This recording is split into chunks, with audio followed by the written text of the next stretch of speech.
कुछ लोग दूसरों की जिंदगी आसान बनाने के लिए अपने जीवन की आहुति देते हैं और अपने आप को कष्ट में डालकर उन्हें रास्ता दिखाते हैं। कुछ ऐसा ही जीवन जिया है मध्य प्रदेश और उत्तर प्रदेश की सीमा के बीचों बीच स्थित उत्तर प्रदेश के महोबा जिला की ग्राम पंचायत धवर्रा में जन्मे बुंदेलखंड के पहले प्रचारक स्वर्गीय पंडित गणेश प्रसाद मिश्र ने। यदि सही मायनों में देखा जाए तो उनके द्वारा दिए गए संस्कार, शिक्षाएं और उनके जीवन जीने की कला ही सही मायनों में जीवन को सार्थक बनाती है। बीते रोज पंडित जी की चौथी पुण्यतिथि के अवसर पर पंडित गणेश प्रसाद मिश्र सेवा न्यास द्वारा धवर्रा में एक कार्यक्रम का आयोजन किया गया, जिसमें शामिल होने के लिए उत्तर प्रदेश के वित्त मंत्री सुरेश खन्ना, कृषि मंत्री सूर्य प्रताप शाही, हमीरपुर सांसद पुष्पेंद्र सिंह चंदेल, प्रदेश उपाध्यक्ष दयाशंकर सिंह सहित वरिष्ठ नेता पहुंचे।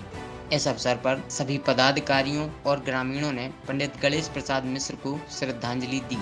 धवर्रा गांव के पंडित गणेश प्रसाद मिश्र खेल परिसर में श्रद्धांजलि सभा, सुंदरकांड के पाठ के अलावा प्रतिभा सम्मान समारोह में 26 छात्र छात्राओं को 11,1100 रुपए के चेक, एक घड़ी और मेडल दिए गए। वहीं 50 विद्यालयों को 500 लीटर की पेयजल टंकियों का वितरण भी किया गया। संस्कृत भाषा में सर्वोच्च स्थान पाने वाली 2 छात्राओं को 5-5 हजार रुपए के चेक प्रदान किए गए।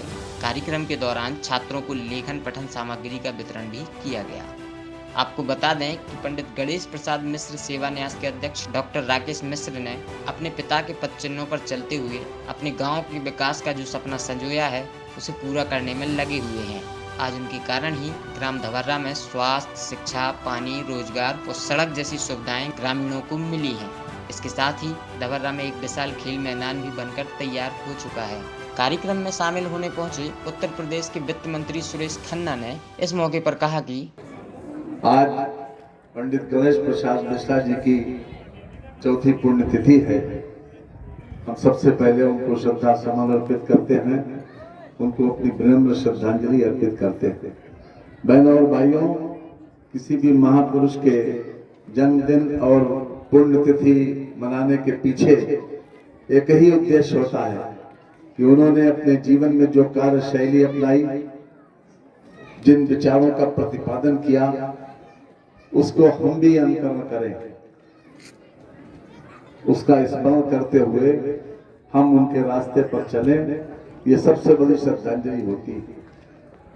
पंडित गणेश प्रसाद मिश्रा न केवल इस क्षेत्र के बल्कि उत्तर प्रदेश और मध्य प्रदेश की वो एक शान थे और उनका जीवन अपने आप में एक पूरा हमारे लिए संदेश है, जो हम लगातार इस पुण्यतिथि के माध्यम से उनकी कार्यशैली को लोगों तक पहुंचाना चाहते हैं। 2 प्रकार की जिंदगी लोग जीते हैं। अकबर इलाहाबादी ने कहा था, पहले प्रकार की जिंदगी क्या होती है कि क्या कहें कार्य नुमाया काम क्या क्या कर गए, दिए हुए, नौकर हुए, पेंशन मिली और मर गए। एक जिंदगी तो ये है।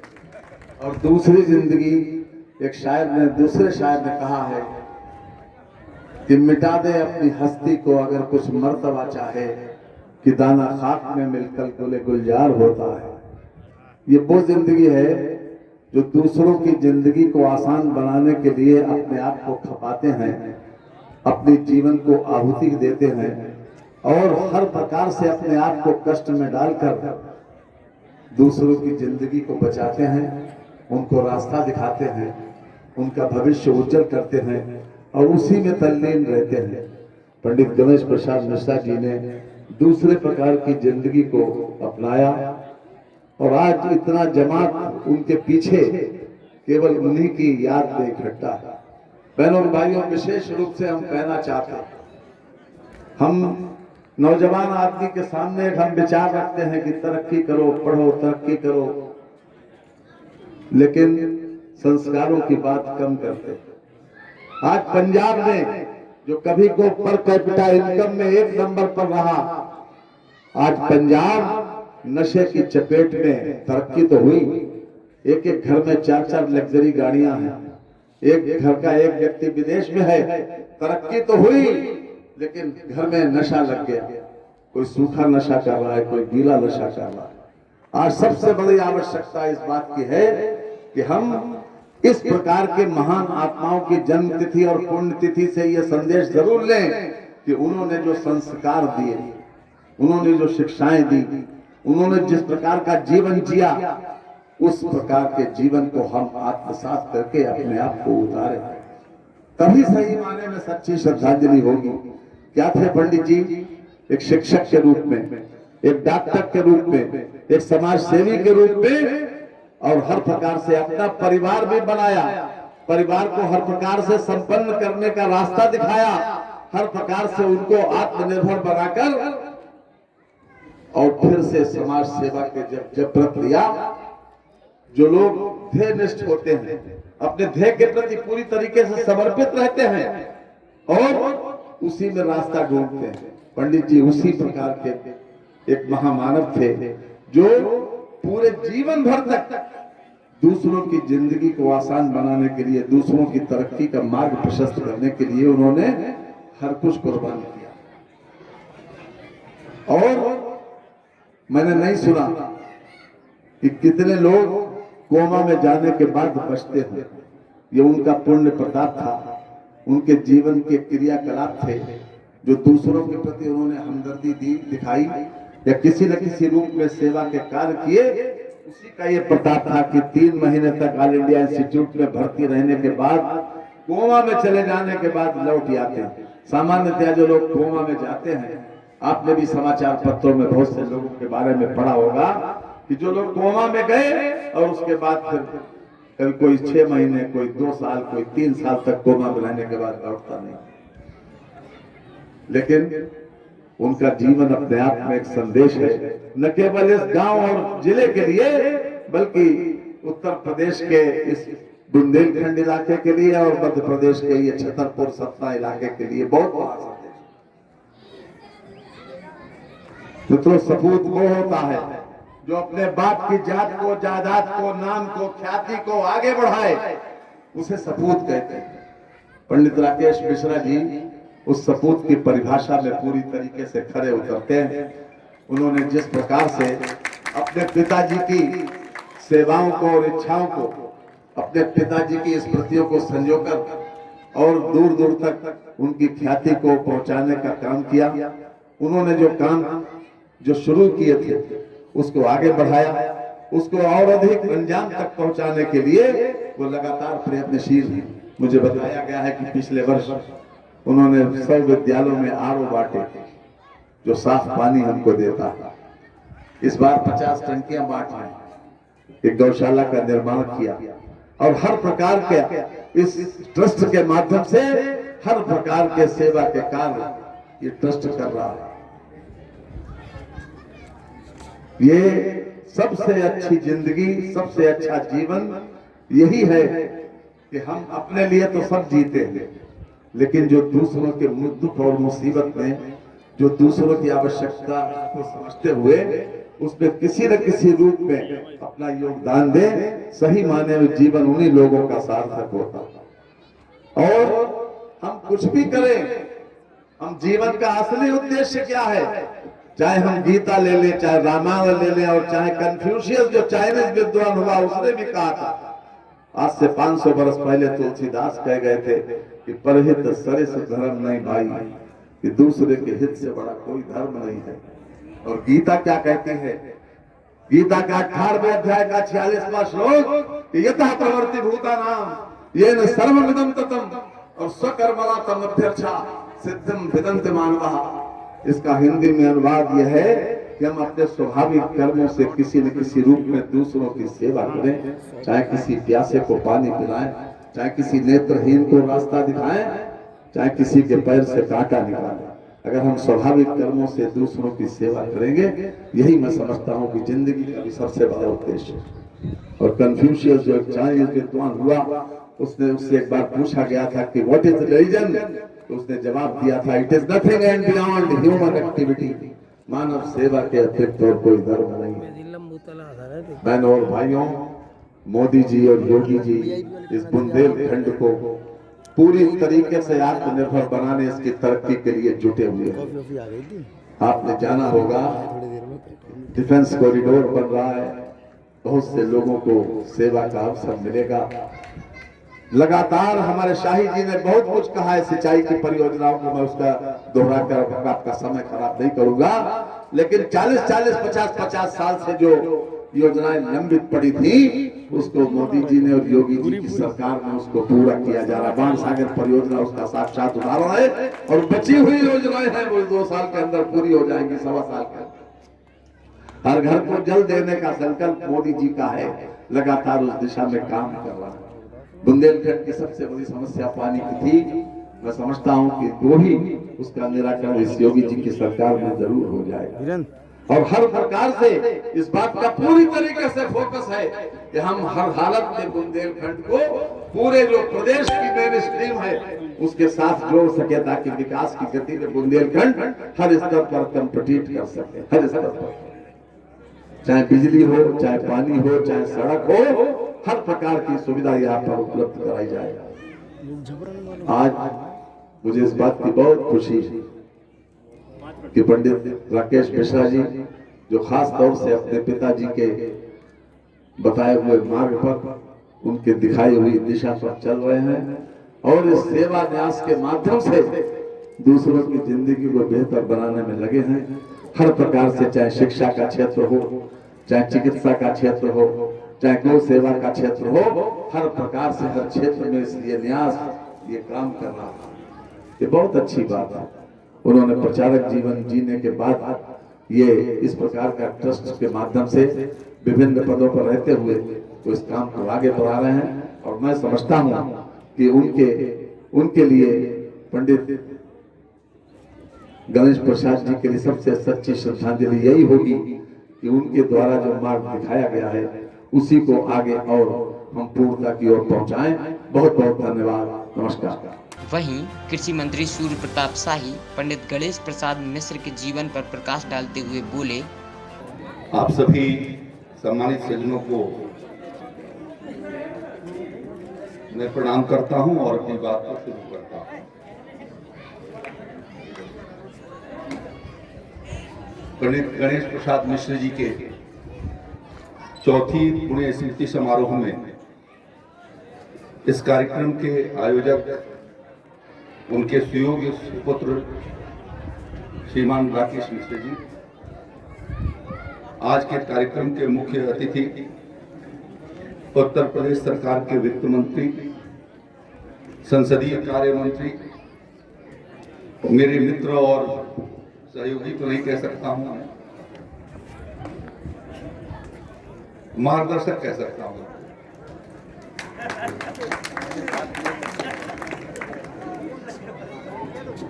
माननीय सुरेश खन्ना जी, भारतीय जनता पार्टी के प्रदेश के उपाध्यक्ष और जनता युवा मोर्चा के पूर्व प्रदेश अध्यक्ष सूर्य प्रताप शाही भाई दयाशंकर सिंह जी,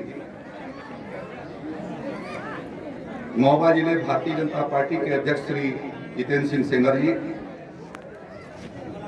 इस क्षेत्र के लोकप्रिय सांसद भाई पुष्पेंद्र सिंह चंदेल जी,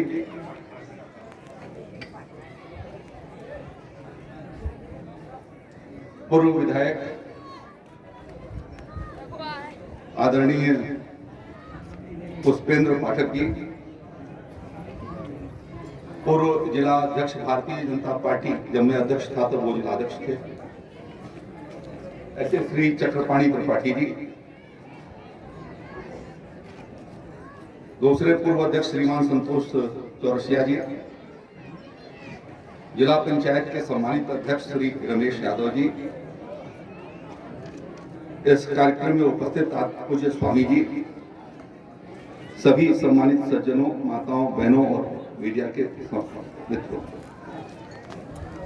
आज पंडित गणेश प्रसाद मिश्र जी की चौथी पुण्य स्मृति समारोह पर हम लोग उपस्थित हैं।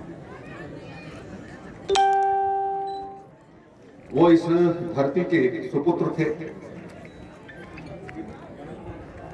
आज नौकरी के लिए मारामारी होती है, लोग नौकरी के लिए दौड़ लगाते हैं और पंडित गणेश प्रसाद मिश्र जी ने पोस्ट मास्टर की नौकरी को छोड़ करके राष्ट्र के कार्य के समर्पण के लिए राष्ट्रीय स्वयंसेवक संघ के प्रचारक के रूप में अपना योगदान दिया। ऐसे महान विभूति को मैं अपनी ओर से श्रद्धांजलि अर्पित करता हूं। कई बार हमारे प्रधानमंत्री आदरणीय नरेंद्र मोदी जी कहते हैं कि देश और पार्टी में चुनना हो तो किसको चुने, तो कहते हैं कि देश ऊपर है, पार्टी उसके बाद है। पार्टी और प्रदेश के बीच में किसको चुनना है तो तब किसका नंबर आता है, तो पार्टी के साथ साथ प्रदेश का आता है। और प्रदेश और परिवार या व्यक्ति के बारे में चुनना है तो कहते हैं कि परिवार उसके ऊपर आता है और सबसे बात कोई होता है तो व्यक्ति होता है। हमारे पंडित गणेश प्रसाद मिश्रा जी ने हमारे देश की सर्वांगीण उन्नति हो और विश्व गुरु के रूप में दुनिया में स्थापित हो, इसलिए अपने जीवन का बहुत बड़ा हिस्सा राष्ट्रीय स्वयंसेवक संघ को समर्पण करते हुए उन्होंने प्रचारक का जीवन उन्होंने शुरू किया। और प्रचारक जीवन के पश्चात विभिन्न प्रकार के कार्यक्रमों का जो रचनात्मक कार्यक्रम आज राकेश जी कर रहे हैं, ये तो पूज्य मिश्रा जी के संस्कारों का प्रभाव है कि राकेश जी भी उसी पर चिन्हों पर चल रहे हैं, जिन्होंने गौशाला की स्थापना किया, व्यायामशालाएं बनवाई, जिन्होंने ITI की स्थापना किया, हजारों स्वयं सेवकों को जिन्होंने निर्मित किए जाने का काम किया, विभिन्न संघ के शिक्षा वर्गों में अनेक वर्षों तक शिक्षक के रूप में काम करते हुए हमारा नौजवान कैसे राष्ट्र को प्राथमिकता दे, देश को कैसे प्राथमिकता दे, उसके लिए जो प्रेरणा दिया, मैं उस महान विभूति को श्रद्धांजलि अर्पित करता हूँ। हमारा ये महोबा अल्लाह और मुगल की धरती है, ये क्रांतिकारी और भीड़ करती रही है, जिसके यहाँ का एक एक आदमी उसी प्रकार का क्रांतिकारी होता है। मैं उन सभी आप सभी लोगों को मैं अपनी ओर से नमन करता हूं और उन विभूतियों को भी अपनी ओर से श्रद्धांजलि अर्पित करता हूं, जिन्होंने देश के भीतर एक संघर्ष का, युद्ध का और जुझारूपन का जो इतिहास रचा है, वो सिर्फ बुंदेलखंड में ही नहीं, हमारे पूर्वी उत्तर प्रदेश और देश के अनेक कोनों में आला उदल के नाम से हम लोग उनको जानते हैं और उनकी कहानियों को सुनने के बाद हमारे भीतर रोमांच आ जाता है। वैसा ही रोमांच पंडित गणेश प्रसाद मिश्र जी ने स्थापित किया। आज उनके अवसर पर ये पुण्यतिथि है, मैं अपनी ओर से श्रद्धांजलि अर्पित करता हूँ। राकेश जी को भी धन्यवाद देना चाहता हूँ कि ये जो सूचना न दिए होते तो हम यहाँ उपस्थित नहीं हो पाते। आप मेरे बहुत पुराने मित्र हैं, हम लोग विद्यार्थी परिषद के संगठन मंत्री के रूप में काम किए। प्रोफेसर बाल आपटे जी आज नहीं है, लेकिन बाल आपटे जी ने जो, आज तो मैं ये मानता हूँ कि जहाँ कहीं हम लोग खड़े हैं राजनीति के भीतर, मैं तो 73-74 में विद्यार्थी परिषद का संगठन मंत्री हो गया था, और आपटे जी और मदन दास जी के मार्गदर्शन में जिस सांचे के भीतर हम लोग ढले गए, उसका परिणाम ये है कि हमारा जीवन आज ऐसा हो गया, कभी सपने में भी नहीं हम लोगों ने सोचा था कि हम मंत्री हो सकते हैं, विधायक हो सकते हैं। 4-4 बार मंत्री होने का सौभाग्य प्राप्त हुआ, ये उनकी ईश्वरीय कृपा है। वही ईश्वरीय कृपा पंडित जी ने राकेश जी पर दिया। ये जैसा जनक और जननी होते हैं तो उनके संस्कार होते हैं, उन्हीं संस्कारों के फलस्वरूप आगे जो उनकी संतति होती है उसका विकास होता है। और इसीलिए प्रधानमंत्री जी नरेंद्र मोदी जी बार बार इस बात के लिए संस्कारों के ऊपर आग्रह करते हैं, बार बार शरीर स्वस्थों के ऊपर आग्रह करते हैं, बार बार हमारा देश आत्मनिर्भर बने, इसके लिए वो अवधारणा को लेकर के प्रेरित करने का काम करते हैं कि जब तक हम आत्मनिर्भर नहीं होंगे तब तक हम विश्व गुरु नहीं बन सकते। विश्व समुदाय के आगे हम अपने सिर को ऊपर उठा करके चल सके, इसके लिए जरूरी है कि हर क्षेत्र के भीतर हम आगे की ओर बढ़ें। हमारा बुंदेलखंड कठिन भौगोलिक परिस्थितियों और जलवायु परिस्थितियों के कारण कठिनाइयां हैं। स्वाभाविक रूप से जितना जो हमारे पास संसाधन है, हमारी जो विरासत रही है, आज मैं अनुभव करता हूं कि सिंचाई संसाधनों की वजह से हमारा बुंदेलखंड कुछ जितना आगे बढ़ना चाहिए था नहीं बढ़ सका। और इसलिए योगी आदित्यनाथ जी की सरकार ने, इसलिए मोदी जी की सरकार ने सिंचाई संसाधनों के ऊपर भी प्राथमिकता दिया। और उत्तर प्रदेश में योगी आदित्यनाथ जी की सरकार ने, हमारे वित्त मंत्री जी, यदि इनकी सहमति नहीं होती तो शायद हमारी वो योजनाएं आगे की ओर नहीं बढ़ पाती। हम तो बिना इनकी मदद के एक कदम नहीं चल सकते। और बुंदेलखंड के लिए सिंचाई योजनाओं को आगे बढ़ाया जाना ये नितांत आवश्यक कार्य था। और जो प्राथमिकता हमारे मुख्यमंत्री जी ने दिया, मध्य गंगा नहर परियोजना के माध्यम से, बाण सागर परियोजना के माध्यम से, सरजू परियोजना के माध्यम से, घाघरा सरजू परियोजना के माध्यम से और बुंदेलखंड में अर्जुन परियोजना, ये चारों परियोजनाएं 2022 से पूरा हो जाएंगी। जबकि ये परियोजनाएं पिछले 30 वर्षों से, कोई चल रही थी सन 74 से, कोई चल रही थी 76 से, स्वर्गीय इंदिरा गांधी जी के जमाने की चली हुई परियोजनाएं, और आज तक वो मुकाम पर नहीं पहुंच पाई। योगी आदित्यनाथ जी की सरकार इन 4 वर्षों के भीतर उत्तर प्रदेश के 20 लाख हेक्टेयर को सिंचाई क्षमता प्रदान करेगी। और किसान का खेत, यदि उसके खेतों में पानी पहुंचेगा तो फसल लहलहाएगी, एक बदलाव आ जाएगा यहाँ के किसानों के आर्थिक जीवन के भीतर। और इसलिए विभिन्न प्रकार की योजनाएं कृषि विभाग आपके बीच में संचालित कर रहा है। मुझे खुशी है जब मैंने आज आकर के केवीके पर में गया, केवीके जो हमीरपुर का है उसको भी हम लोगों ने पिछले वर्षों में 2 करोड़ 60 लाख रुपया हम लोगों ने 3 साल के भीतर अपने यहाँ हमीरपुर के केवीके को दिया है, जिसके माध्यम से हमारा केवीके किसानों के बीच में जाएगा, जा करके आपको उन्नतशील खेती कैसे कर सके इसकी जानकारी वो देंगे, अपने यहाँ बुला करके प्रदर्शन करके आपको दिखलाने का काम करेंगे। खेती को आज तकनीकी से जोड़े जाने की आवश्यकता है। पंडित जी ने बहुमुखी व्यक्तित्व के विकास की दृष्टि से काम किया था। आज जरूरत इस बात की है कि हमारे किसान भाई भी उस दिशा में पुरानी सोच से अलग हट करके आज आगे की ओर चले और तकनीकी का इस्तेमाल करके जो मोदी जी ने तय किया है कि किसानों की आमदनी 2022 तक 2 गुना कैसा किया जाए, तो कैसे किया जाए, उस संकल्प को पूरा किए जाने के लिए हम सब किसान भाइयों को आगे की ओर आना होगा।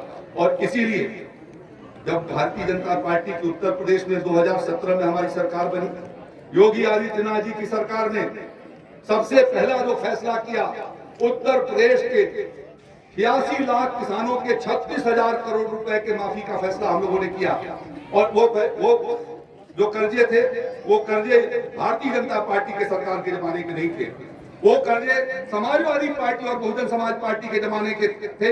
जब हमीरपुर का किसान, जब महोबा का किसान, जब ललितपुर का किसान आत्महत्या कर रहा था और अपने जीवन को पेड़ों पर लटका देने का काम कर रहा था, जब से योगी जी की सरकार आई है वो घटनाएं बंद हो गई। और बंद होने का सबसे कारण क्या रहा कि हम लोगों ने अकेले हमीरपुर जनपद के भीतर 46,467 किसानों के 263 करोड़ 15 लाख रुपए हमने माफ किए हैं। इस अकेले जो है वो महोबा जनपद के भीतर 263 करोड़ रुपए 15 साल की समाजवादी और बहुजन समाज पार्टी की सरकार ने जितना खर्चा नहीं किया होगा, उतना तो हम लोगों ने किसानों के कर्जे को माफ करके कर दिया। और यही वजह है कि आज उत्तर प्रदेश का हमारा हमीरपुर और महोबा का किसान आत्महत्या करने के लिए विवश नहीं है। आज उसको एक नई जिंदगी मिली है, एक नई शुरुआत कर रहा है। और नई शुरुआत के माध्यम से हम लोगों ने चाहा है कि बुंदेलखंड को दलहन का हम हब बना करके ले चले। जो मैं कह रहा था कि केवीके को हम लोगों ने दिया 1 करोड़ 60 लाख रुपए यहाँ के कृषि विज्ञान केंद्र को दिया है। 60 लाख रुपए का हमने वहां पर सीड प्रोसेसिंग प्लांट लगाए और 1 करोड़ रुपया रिवॉल्विंग फंड के रूप में दिया है कि किसान को ये पैसा नहीं है तो उधार के रूप में बीज जो है हमारा केवीके आपको देगा, फिर आपसे पैदा करके खरीदेगा, उसका भुगतान, जो पैसा आप उधार लेकर के जाएंगे उसका आप भुगतान करेंगे, खरीद करके केवीके आपको देगा, फिर आपको जो दलहन है खरीद करके और उसको प्रोसेस करके वो फिर बाजार को बेचेगा। और इस तरीके से जब हमारा केवीके आत्मनिर्भर हो जाएगा तो उसी दिशा में हम किसान को भी कर सकेंगे। और इसीलिए मोदी जी की सरकार ने पूरे देश के भीतर जो कोरोना महामारी के दौर में आत्मनिर्भर भारत की जो घोषणा करते हुए आत्मनिर्भर भारत का पैकेज दिया, 1 लाख करोड़ रुपया कृषि इंफ्रास्ट्रक्चर फंड के लिए दिया हुआ है। और उस 1 लाख करोड़ रुपए के माध्यम से हम गांव-गांव में ऐसी इकाइयां लगा सकते हैं जहां पर पूंजी निवेश करने वाले लोग हैं। 2 करोड़ रुपए तक का विदाउट कोलेटरल सिक्योरिटी, कोई भी उसको जमानत देने की जरूरत नहीं होगी। मोदी जी की सरकार उसकी जमानत दे रही है। जो चाहे वो राइस मिल लगाए, जो चाहे वो दाल मिल लगाए, जो चाहे वो साग सब्जियों के प्रोसेसिंग के प्लांट लगाए, फलों के प्रोसेसिंग के प्लांट लगाए। 1 लाख करोड़ रुपए की व्यवस्था है। मैं चाहूंगा कि बुंदेलखंड के हमारे जो अग्रतर भाई हैं वो ग्रामीण क्षेत्रों में इस तरीके के उसके कोल्ड स्टोरेज बना सकते हैं, रीपर वैन बना सकते हैं, केला पकाने का लगा सकते हैं। हमने तो आज पुष्पेंद्र जी को कहा है कि आप किसानों को लेकर के बांदा विश्वविद्यालय में जाइए। 3 साल पहले का वो बांदा कृषि विश्वविद्यालय और आज 3 साल के बाद का बांदा कृषि विश्वविद्यालय, आज वहाँ अंजीर की खेती हो रही है, आज वहाँ संतरे की खेती हो रही है, आज वहाँ मौसमी की खेती हो रही है। मैंने कहा बांस को भी लगाओ और ये तुम्हारे फील्ड पर यदि ये सार्थक हो जाता है तो किसान तक पहुँचाओ। मोदी जी का सपना 2022 का किसानों की आमदनी का उसी माध्यम से पूरा होने वाला है। हमीरपुर सांसद पुष्पेंद्र सिंह चंदेल ने कहा, श्रद्धांजलि समारोह में यहाँ पर उपस्थित हमारे उत्तर प्रदेश सरकार के 2 वरिष्ठतम मंत्री, उत्तर प्रदेश सरकार के आदरणीय मुख्यमंत्री, आदरणीय वित्त मंत्री श्री खन्ना जी, श्री सुरेश जी खन्ना जी भाई साहब, और कृषि मंत्री आदरणीय श्री सूर्य प्रताप शाही जी, जो उत्तर प्रदेश के भारतीय जनता पार्टी के प्रदेश के अध्यक्ष भी रहे हैं, हमारे प्रदेश के भारतीय जनता पार्टी के उपाध्यक्ष हमारे मित्र आदरणीय श्री दयाशंकर सिंह जी, हमारे मित्र श्री राकेश मिश्रा जी, श्री पुष्पेंद्र नाथ पाठक जी, हमारे महोबा के भारतीय जनता पार्टी के जिलाध्यक्ष श्री जितेंद्र सिंह सेंगर जी, उपस्थित क्षेत्र के सभी सम्मानित पार्टी के वरिष्ठ जन, विशेष रूप से मध्य प्रदेश से पधारे हुए सभी हमारे सम्मानित महानुभावगण जो यहाँ पर है। मेरी ड्यूटी है कि मैं अपने संसदीय क्षेत्र में मैं आपका पुष्प से स्वागत नहीं कर सकता, तो आपका मैं यहाँ पर स्वागत वंदन अभिनंदन करता हूँ। यहाँ पर आज भाई दूज का अवसर पर एक कार्यक्रम है। जितनी भी इस प्रांगण में हमारी पूजनीय बहनें हैं उनके चरणों में नमन करता हूँ। 2 मिनट में अपनी बात पूरी कर लूंगा। आज दद्दा जी के श्रद्धांजलि में जो एक कार्यक्रम हो रहा है, मैं इसके लिए राकेश मिश्रा जी को मैं बधाई देता हूँ कि वो निरंतर दद्दा जी के उनकी श्रद्धांजलि में हर वर्ष जो कार्यक्रम होता है बड़ा गरिमापूर्ण कार्यक्रम होता है। आज जो एक खेल का मैदान जो पंडित गणेश प्रसाद मिश्रा जी की स्मृति में इसका निर्माण हुआ है, मैं आप लोगों से निवेदन करता हूं कि जिस लिए ये खेल का मैदान बनता है वो तब सार्थक होता है जब नौजवान यहाँ पर अपनी जितनी भी एक्टिविटीज हैं उसमें पार्टिसिपेट करके यहाँ पर खेलें, हमारे बुजुर्ग उनको वहां पर भेजने का काम करें। और जैसा कि अभी राकेश जी बोल रहे थे कि आपस में विवाद ना हो, हर व्यक्ति चाहता है कि अगर गांव आपके क्षेत्र का अच्छा गांव, नामी गांव, प्रतिष्ठित गांव हो, तो मैं समझता हूं वो तब पूरा होगा पंडित दीनदयाल उपाध्याय जी का दर्शन कि समाज की अंतिम छोर में खड़ा हुआ व्यक्ति उसके तक सुविधा पहुंचे। आज अपना जो धौर्रा गांव है ये हमारे संसदीय क्षेत्र का अंतिम छोर है और इसमें इस गलतफहमी में आप मत रहिएगा कि मेरे कारण से विकास हो गया, ऐसा नहीं है। ये इसमें राकेश जी का पूरा बहुत महत्वपूर्ण योगदान है। हर व्यक्ति अपनी जन्मभूमि के लिए वो करता है। मैं राकेश जी का इसके लिए मैं आभार प्रकट करता हूँ। वो हम लोगों को बोल रहे थे कि सांसद जी दे रहे हैं, ये कर रहे हैं, हम लोग का थोड़ा बहुत योगदान रहता है। मैं एक बात जरूर कहूंगा, हमारे बुंदेलखंड के लिए हमारे दोनों जो उत्तर प्रदेश सरकार के माननीय मंत्रीगण बैठे हैं, बुंदेलखंड के लिए पूरे प्रदेश में योगी जी की सरकार में, मोदी जी की सरकार में जो काम हो रहे हैं पूरा देश दुनिया उसकी तरफ देख रहा है। हमारे वित्त मंत्री जी और कृषि मंत्री जी, उन दोनों लोगों का बुंदेलखंड पर विशेष उपकार है और बुंदेलखंड उनका हमेशा ऋणी रहेगा।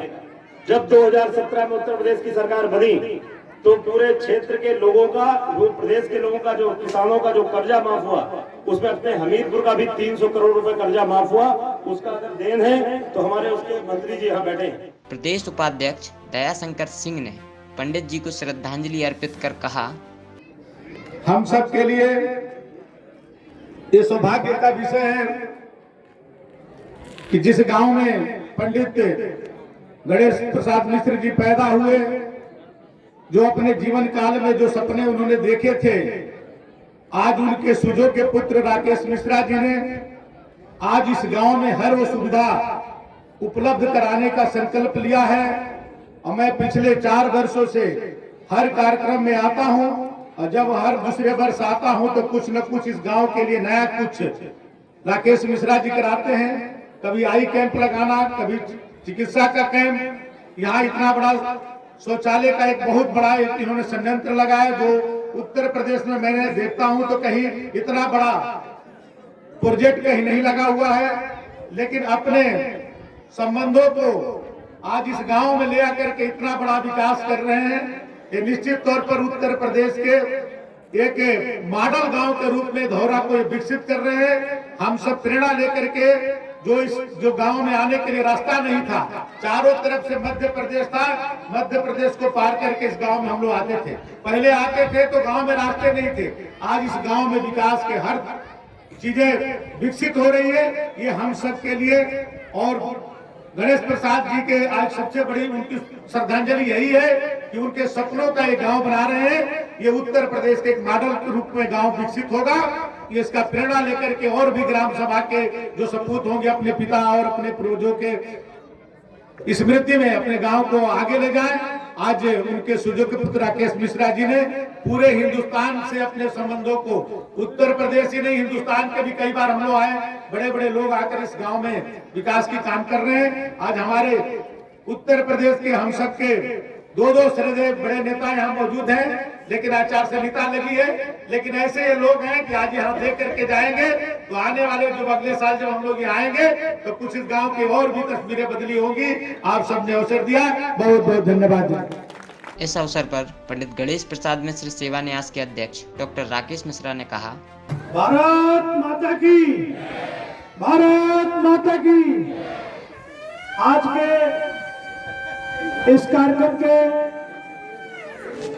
मुख्य अतिथि महोदय आदरणीय श्री सुरेश जी खन्ना, हमारे बड़े भाई आदरणीय श्री सूर्य प्रताप जी शाही, श्री दयाशंकर सिंह जी, श्री पुष्पेंद्र जी चंदेल, हमारे लोकप्रिय सांसद श्री जितेंद्र सिंह जी, श्री पुष्पेंद्र पाठक जी, मेरे सामने बैठे हुए अन्य विधायकगण, हटा के विधायक श्रीमान पीएल दत्तवाई जी है, स्वामी संकर्षणाचार्य जी महाराज है, सुकीर्ति जैन जी है, मध्य प्रदेश के कटनी के पूर्व विधायक है। इस खेल परिसर में पधारे हुए अनेक स्वनाम धन्य जनों को मैं देख रहा हूँ, माताएं बहनें, उन सबका मैं हृदय से स्वागत करता हूँ। पंडित गणेश प्रसाद मिश्र सेवा न्यास, जिसको अभी 3.5 साल ही हुए हैं, उसके कामों से प्रभावित होकर के इस गांव तक त्योहार के दिन अपना अमूल्य समय और श्रम लगाकर आए। ऐसे अतिथियों के स्वागत के लिए मेरे पास कोई शब्द नहीं है।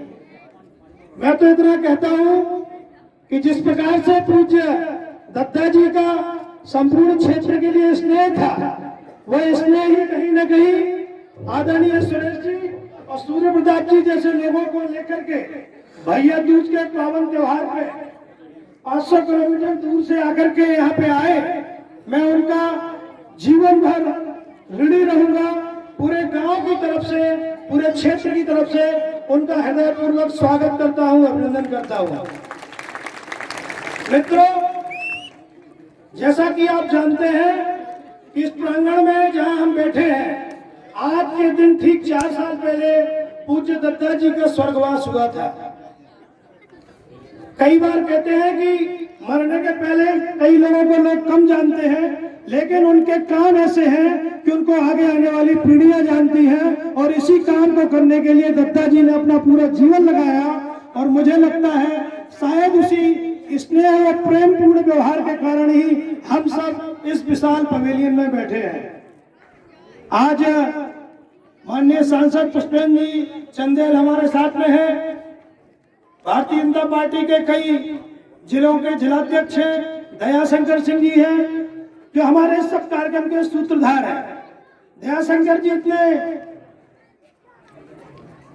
नौजवान नेता है कि बलिया में उनका घर है, लखनऊ में रहते हैं, और धौरा उनको लगता है दूसरे घर की तरह आ गए। अभी उन्होंने बताया कि मेरी 2 बहनें हैं, उनसे हमारा टीका नहीं हुआ, तो मैंने कहा मेरी भी 4 बहनें यहाँ से, उनसे टीका करवा देते हैं। सब बहनें हमारी माताएं बराबर है। आप सबका स्नेह प्रेम है। मैं कुछ बातें केवल कहना चाहता हूँ कि आप सब बड़ी धूप में बैठे हैं। उसके पीछे भी एक कारण था। जब कार्यक्रम की तैयारी हुई तो सोचा था कि भव्य पवेलियन उत्तर प्रदेश सरकार और हमारे क्षेत्रीय विधायक गुड्डू राजपूत जी, पुष्पेंद्र चंदेल जी के अनुशंसा पर बुंदेलखंड समग्र निधि से राशि मिली और इस निर्माण हुआ। लेकिन पता चला कि अभी भी कुछ आचार संहिता हो गई है, कुछ ऐसे चुनाव होते रहते हैं जिनके कारण पता ही नहीं चलता है कि कब चुनाव है और कब आचार संहिता है।